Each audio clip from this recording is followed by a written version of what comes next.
Hafid Aboulayan, il n'y a pas de musulmans modérés, disait-il. C'est votre point de vue? C'est mon point de vue, oui. C'est mon point de vue et après, j'ai ma façon personnelle d'interpréter les choses.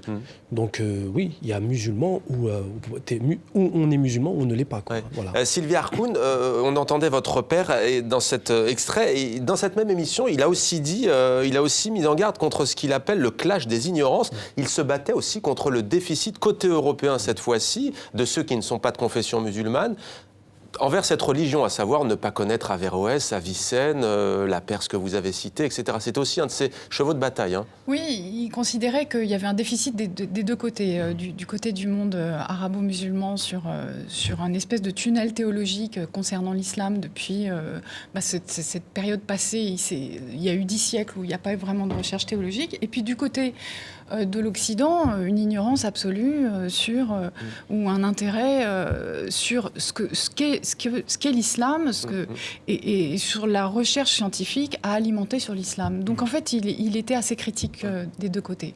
Ils enfoncent encore les gens dans l'ignorance, ils les enfoncent dans le discours de victimisation, au lieu de dire « fini la victimisation ». Il faut faire une étude critique, radicale, des textes musulmans. Il faut lire entièrement l'histoire de l'islam avec les outils de la connaissance scientifique moderne. Voilà le langage dont nous avons besoin.